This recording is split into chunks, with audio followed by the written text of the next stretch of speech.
Hi, welcome back to my channel. In this tutorial, we are going to calculate sample size from population proportion. In the previous video, we calculated the sample size by the use of margin of error, and this part 2 video, we are going to calculate sample size from population proportion. And the sample size or the population proportion formula is n is equal to set alpha square p into 1 minus p all over e square, which is the square of margin of error. From this example, we are told that the principal of a college wants to estimate the proportion of smokers among his students.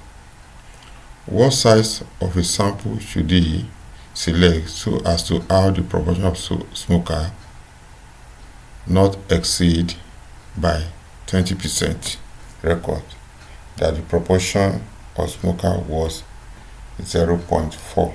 So we have the proportion of smoker to be 0.4.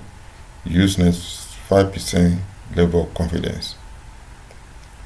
Now, before we commence on the solution, we are going to extract all the parameters that is being stated in this question.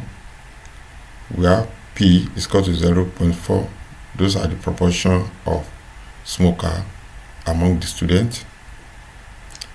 And 1 minus P is equal to 1 minus 0.4 is equal to 0.6. These are the proportion of non-smoker.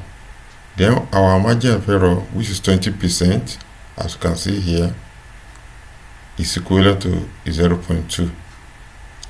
Our level of confidence, which is 95%, we have the value to be 1.96. Therefore, the sample size will be, the sample size formula will be n is equal to set alpha square into p bracket 1 minus p all over e square. And from this formula, we are going to substitute all these values into this formula in order for us to get our sample size. That is what we can see here from this equation, and our final answer is 23.0496. Our n is approximately 23. Therefore, n is 23. Our sample size now is 23. If you find the content of this video interesting, press the notification button as well as press the subscription bell and share this video to reach wider audience across the globe. Thank you for listening. Bye.